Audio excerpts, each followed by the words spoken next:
Good afternoon, and welcome to our concert from the Blue Room at Canterbury Woods in the town of Pacific Grove in California. And welcome to this, my 48th concert in this series that started on March 17th at the beginning of the COVID pandemic.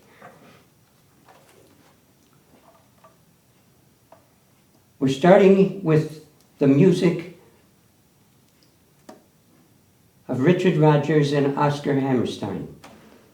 We covered in my last concert most of the songs that Rodgers composed with Lawrence Hart, and the first two musicals that he worked with Oscar Hammerstein.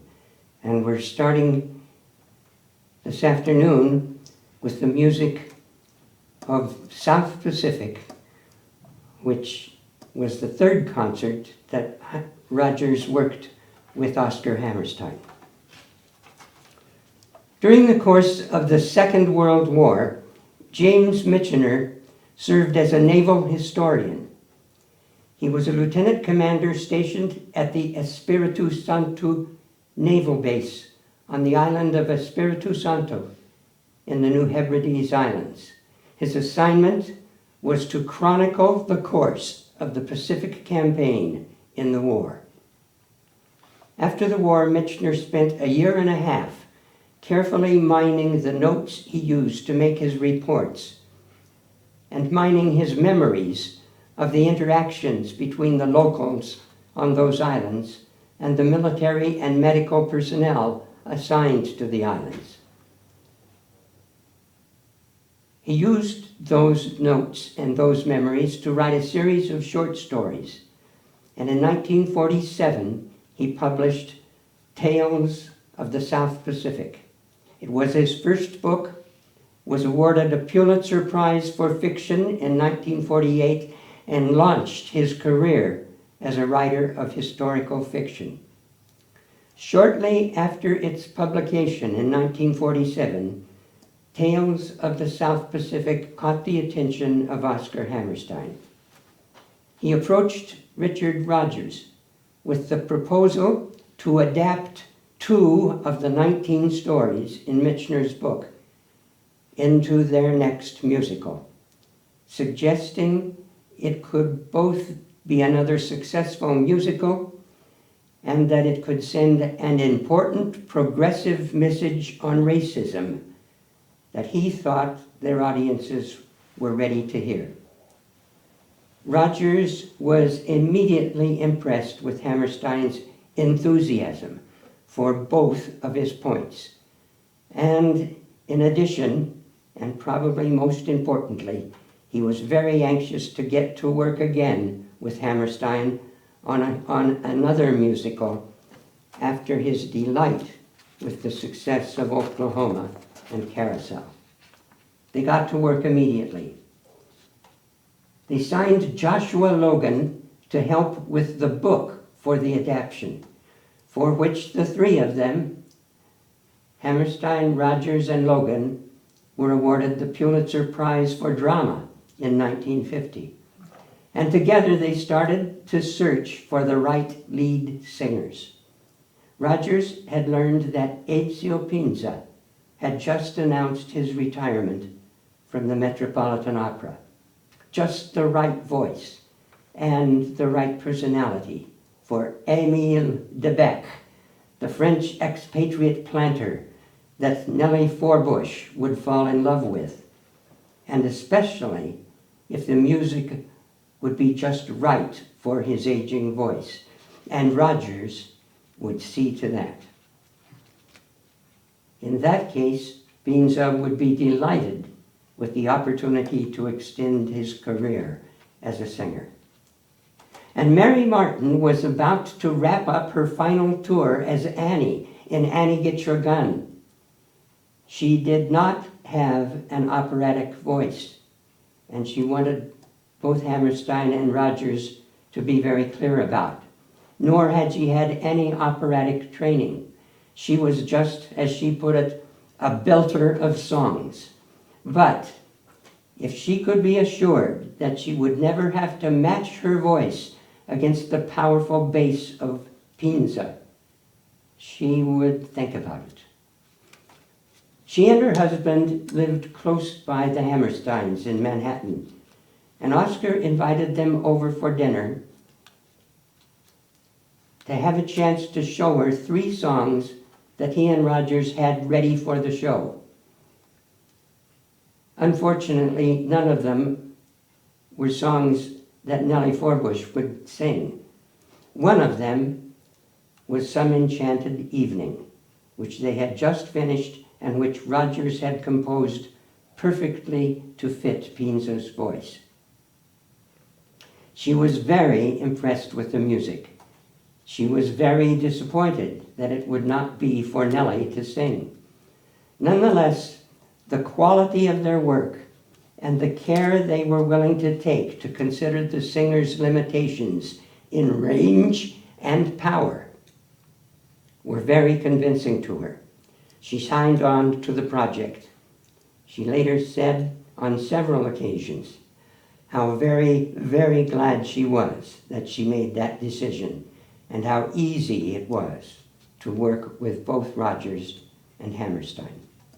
As the script developed, they found that they needed a song, another song, to go along with Nellie's realization that she has come to love Emil's biracial children, and that she had been totally wrong about her racial prejudice, and that now she was totally in love with Emil again, as she waited, always the cockeyed optimist, hoping that he would return alive from his secret mystery mission.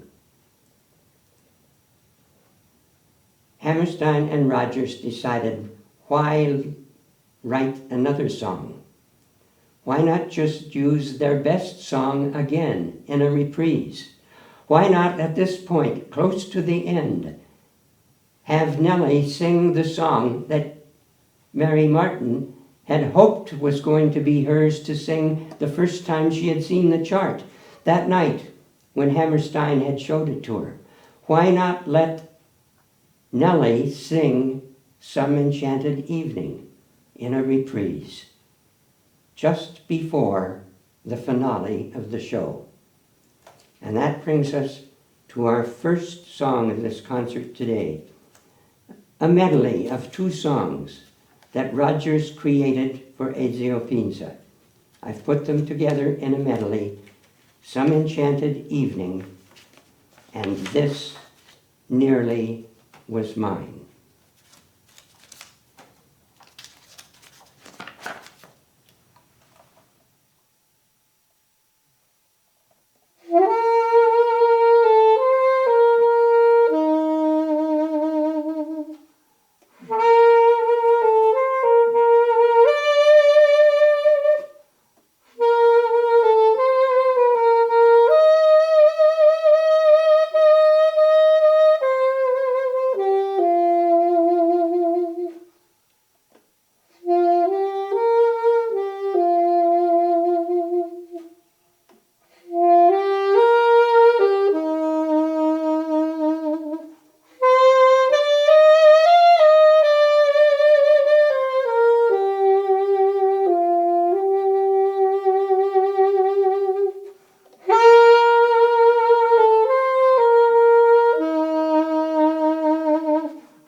Now, our second number today is another medley.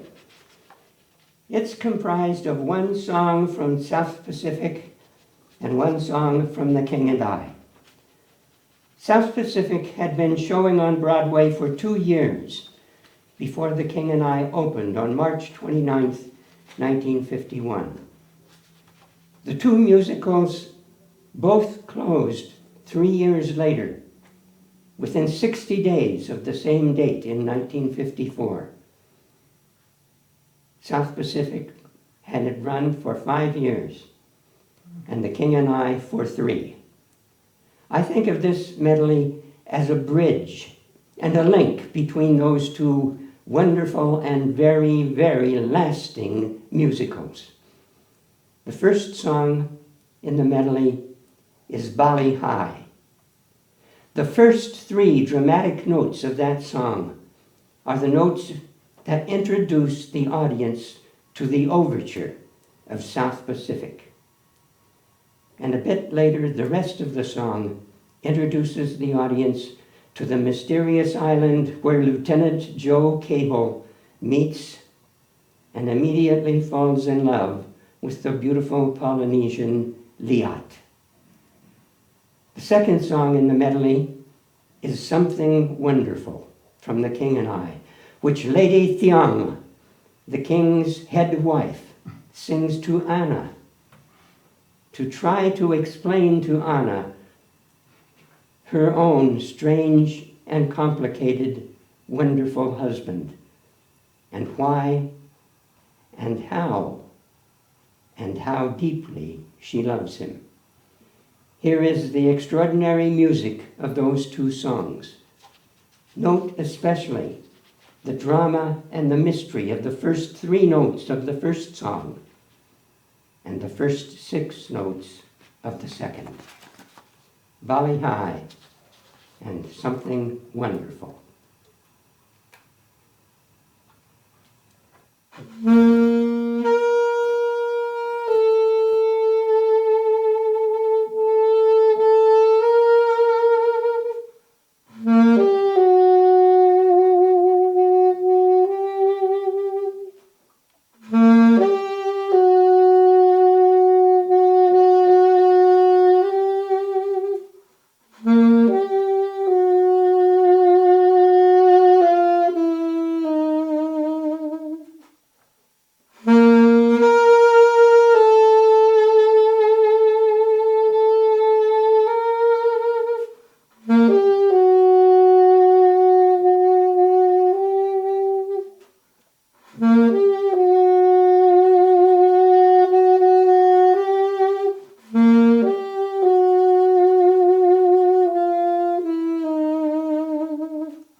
Thank you. Thank you.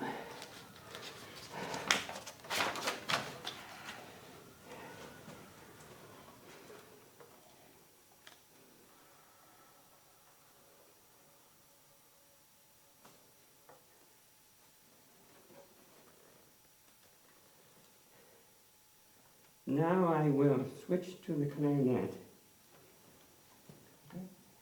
For number 3 on my playlist, Shall We Dance from The King and I.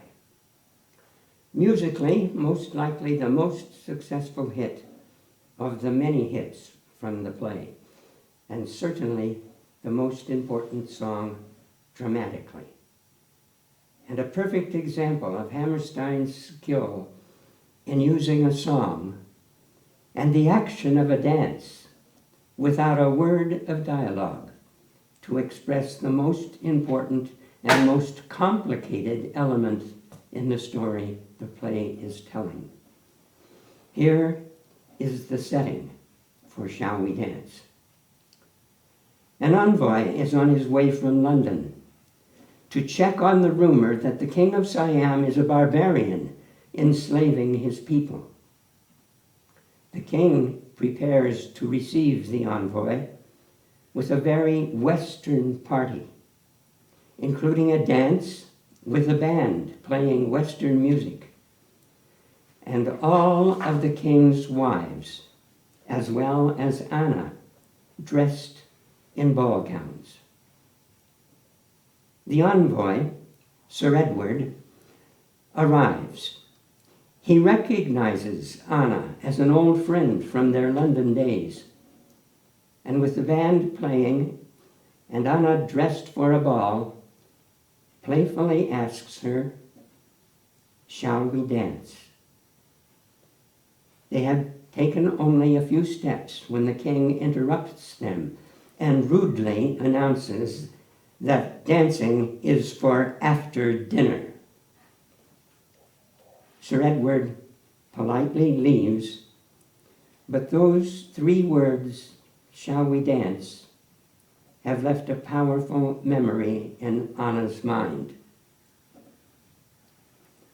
Moments later, the band is still playing. The king commands Anna to tell him what is a dance, and she does. And then the king demands that she teach him to dance, and she agrees. The music playing in Anna's head and the words of the song are from a memory of a very different party, a very different dance, many years before. A dance where she had first met her husband and where she had fallen in love with him as they danced together through the course of the night. Shall we dance? On a bright cloud of music, shall we fly? Shall we dance? Shall we then say good night and mean goodbye? And with that music and those memories playing in her head, Anna begins her dancing lesson for the King of Siam. Very much like she's trying to teach him a slow, deliberate polka. Shall we dance? 1, 2, 3, and. On a bright cloud of music, shall we fly? 1, 2, 3, and. Shall we dance? 1, 2, 3, and. Then we'd say good night and mean goodbye. 1, 2, 3, and. Yes, good. The king is getting it. Or perchance, 1, 2, 3, and. When the last little star has left the sky, 1, 2, 3, and. Yes, wonderful. Now, again, from the very beginning. Shall we dance? 1, 2, 3, and. On a bright cloud of music, shall we fly? 1, 2, 3, and. Shall we dance? 1, 2, 3, and. And now they are flying. The long legs of the King of Siam whirling Anna, around every square inch of the stage, the full depth from front to back, the full width from side to side. Or perchance, when the last little star has left the sky, shall we still be together with our arms around each other? And shall you be my new romance? And now, their facial expressions and body language as they dance reveal that both are experiencing a definite degree of love for each other. Complicated, very strange, a love that neither one can understand, a love that can never be spoken aloud, not to each other, not to anyone.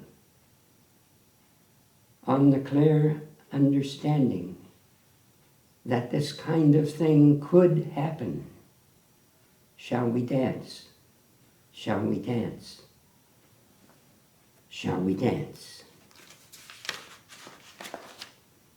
And here is the music.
Thank you. Shall we dance? Next up is We Kiss in a Shadow, the first of two songs in The King and I, sung by Thupten and Lun Ta. Thupten is a slave girl, sent as a gift from the King of Burma to the King of Siam, to be one more of his many wives. Lun Ta is a scholar from Burma, assigned by the King of Burma to escort Thupten to the court of the King of Siam. They are secretly in love and desperately afraid of being discovered. Hammerstein presented Rogers with a beautiful, simple poem of only 70 words, arranged in 4 stanzas of 4 lines each. The first line in the first stanza begin with, "We kiss in a shadow." And the 4th line in the last stanza ends with, "Behold, and believe what you see. And then one last 6-word final punchline as a coda. Behold how my lover loves me. Rogers composed the music for the 4 stanzas in 8-bar patterns. The second 8 bars a perfect replica of the first.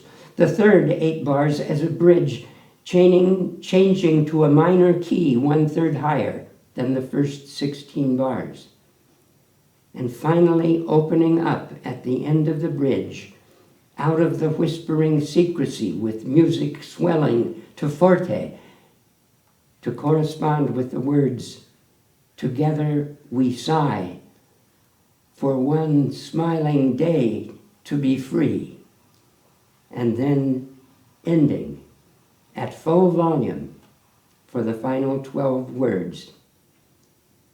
Behold and believe what you see. Behold how my lover loves me. And here is Rogers' music.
Next up is Hello, Young Lovers.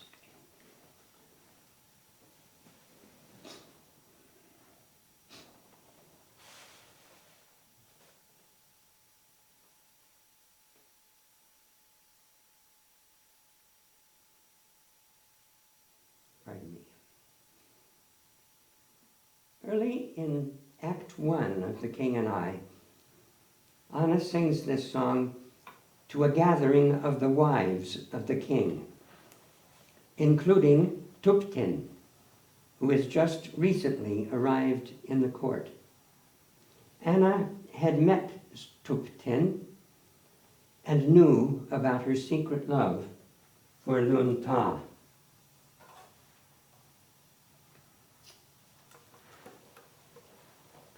She tells the group of wives some of the details of her past life, including her love for her late husband, Tom. She tells them she knows how it feels to be in love, to have wings on her heels, and to fly down the street in a trance. She lets them all know that she hopes their troubles are few, and implies that she sympathizes with the plight of Tupten, and urges them all of the wives, to be brave and follow their star. Here is the music to Hello, Young Lovers.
Now, one more medley, our third and final medley of the concert.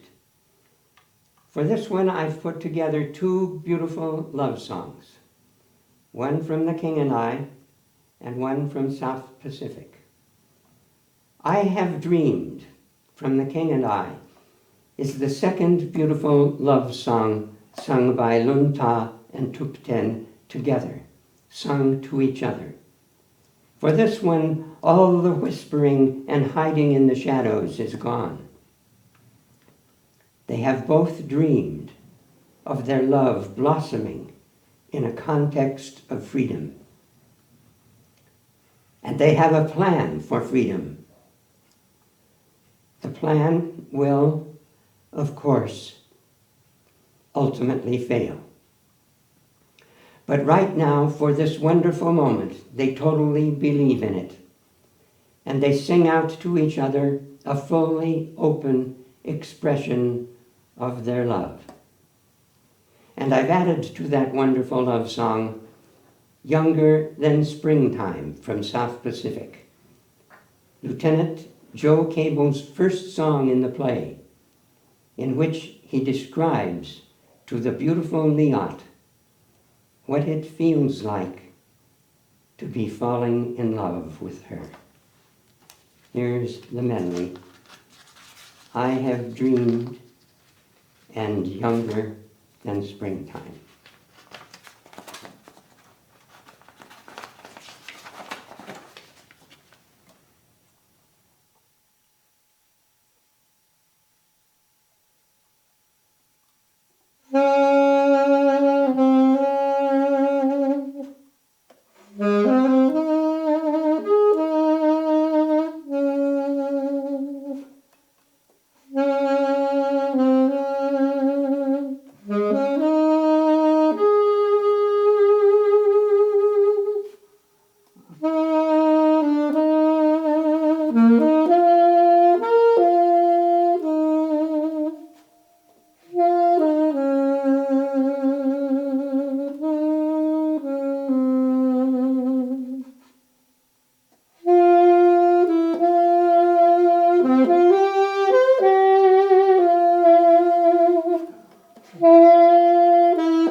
Thank you.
Now, we're to the last 3 numbers in the concert, all from the last musical that Rodgers and Hammerstein write together.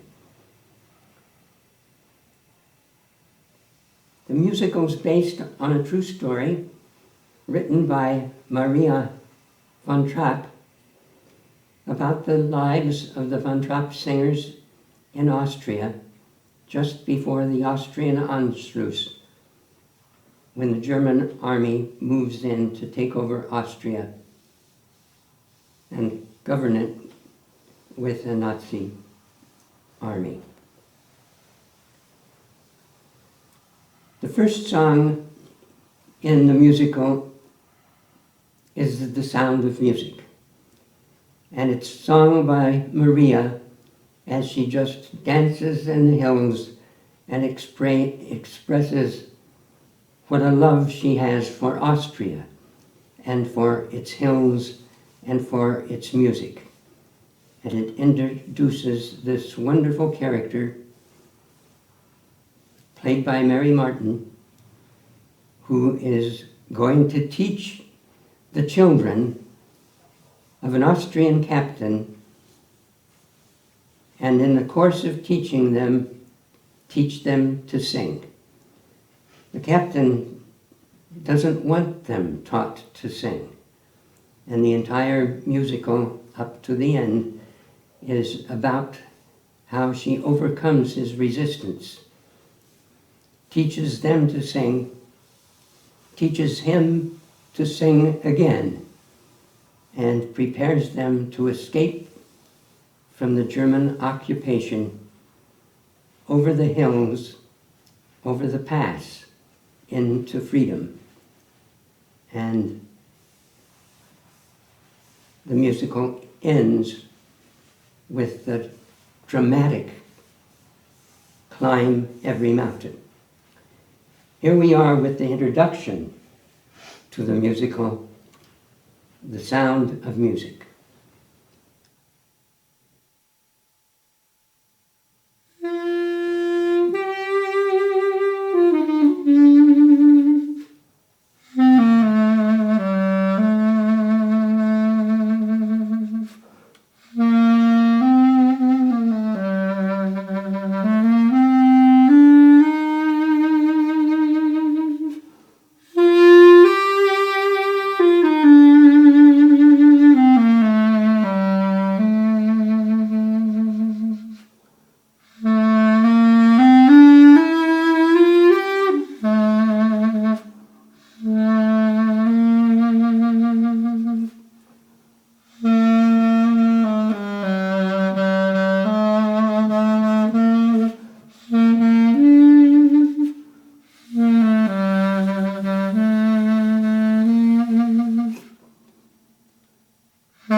The movie was Julie Andrews.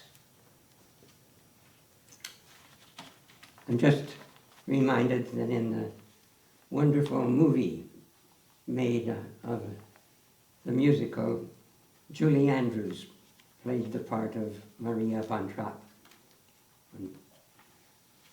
In the musical, it was Mary Martin.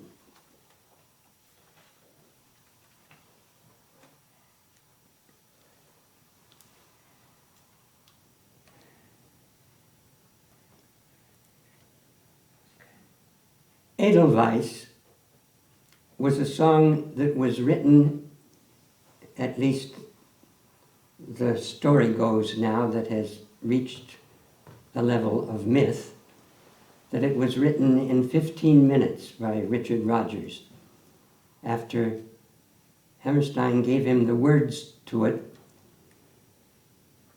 They needed a song to let Theodore Backel, who played Captain von Trapp, come into a scene where Anna was teaching the children to sing. And music had not been in that house for years. And he was astonished that she was teaching the children to sing. And to resolve that tension just a few moments later, the older children persuaded him to sing. And he sang a song that to him was a love song to Austria, a song expressing all his concern for the Anschluss, his worry about the future, and his love for his country, Edelweiss. The song is about a little flower that everyone, shortly after the musical began performing, believed was the official song of Austria. It wasn't. They believed it was a folk song that had been in the Austrian hills for years. It wasn't. It had that quality of a folk song. It had that quality of an ancient thing. And it was a musical hit and a beloved song for many, many years. Here's the beautiful music of that little song. It is, incidentally, based musically on the same structure and the same pattern as We Kiss in a Shadow.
And now to the finale.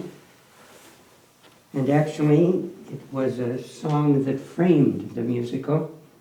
Early in the musical, the Mother Superior sings this song to Maria when Maria comes to her and tells her that she's thinking of leaving the order and joining Captain Von Trapp and his family. And she sings this song to Maria. Climb every mountain, search high and low, follow every byway and every path you know. Climb every mountain, ford every stream, follow every rainbow till you find your dream. And that was permission from the Mother Superior to leave the order and join the family Von Trapp. And then at the end, as they're escaping, leaving a concert, one by one, leaving the stage, getting to transport that's waiting, leaving the city to climb over the Alps to freedom.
Thank you.